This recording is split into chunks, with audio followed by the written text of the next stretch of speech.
mauuhaw siya sa iyong katawan at mauuhaw siya sa iyong pagmamahal. Hello mga guys, kumusta kayo? Panibagong araw, panibagong video na naman tayo, and sa araw na ito ay isa na namang video ang aking ituturo sa inyo na simpleng gabay o simpleng pamamaraan na makakatulong sa atin. At bago ang lahat, gusto ko lang mag-disclaimer sa mga taong hindi naniniwala at hindi gusto ang mga kagaya nitong video. Please escape this video and huwag na po ng videos na gustong gusto nyo, dahil ang video na ito ay para lamang ito sa mga taong naniniwala and gusto mag-try.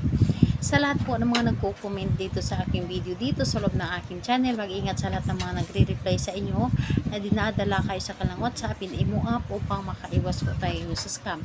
Ngayon po ituturo ko sa inyo paano siya mauuhaw ng sobra sa iyong pagmamahal. Gagawin mo ito dahil sobra-sobra mo minamahal ang taong minamahal mo sa kasalukuyan. Gusto mo na siya lamang ang mamahalin, or gusto mo na ikaw lamang ang mamahalin niya. Gusto mo na sa iyo lamang siya nauuhaw sa iyong presensya, sa iyong pagmamahal, sa lahat-lahat. So, dito po is kailangan natin ng ating gagamitin. Kailangan mo lamang dito maghanda ng kanyang larawan. Dapat po ganito po na larawan. Yung naka-photocopy or kahit printed lamang. Huwag yung sa cellphone dahil hindi po pwede. Yung printed or naka-photocopy po. So, ayun, yun ang inyong dapat na ihanda. And kapag handa na yung larawan niya, ay ihanda mo rin ang inyong sarili. Paano? I-claim mo lamang sa iyong sarili na gustong-gusto mo itong gawin. I-claim mo na ito ay para sa inyo, and dapat po alam mo sa iyong sarili na para bang hinihila ka na gawin mo ito, and gawin mo ito dahil gusto mo na mauuhaw siya sa pagmamahal mo.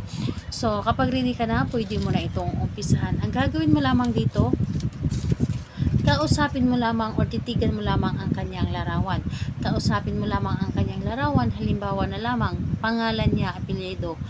Ako lamang ang nanaisin mong makasama. Ako lamang ang nanaisin mong mamahalin. Mauuhaw ka sa aking katawan. Mauuhaw ka sa aking presensya. Mauuhaw ka sa aking pagmamahal. Ako lamang ang nanaisin mong makasama sa habang buhay. Ako lamang ang nanaisin mong makita o makausap sa bawat oras. Ako lamang ang nanaisin mo na mamahalin habang buhay. So, pagkatapos nun, ang larawang ito, pahiran mo ng inyong laway. Pahiran mo ng inyong laway, and kapag napahiran mo na ito ng inyong laway, kumuha ka ng panindi or kumuha ka ng posporo at kandila.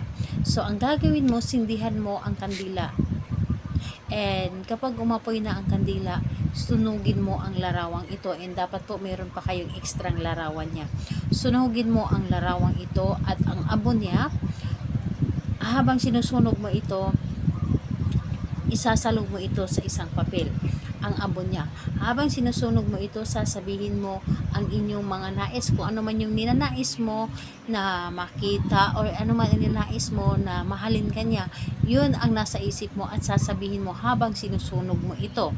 And ayun po, pagkatapos ang abo na ito ay ilagay mo sa pulang tela.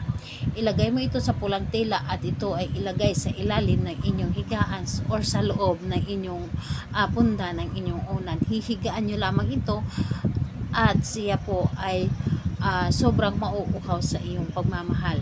So, ayun po, gawin mo lamang ito sa araw ng Tuesday and Friday sa kahit anong oras, basta yun po ang gagawin niyo.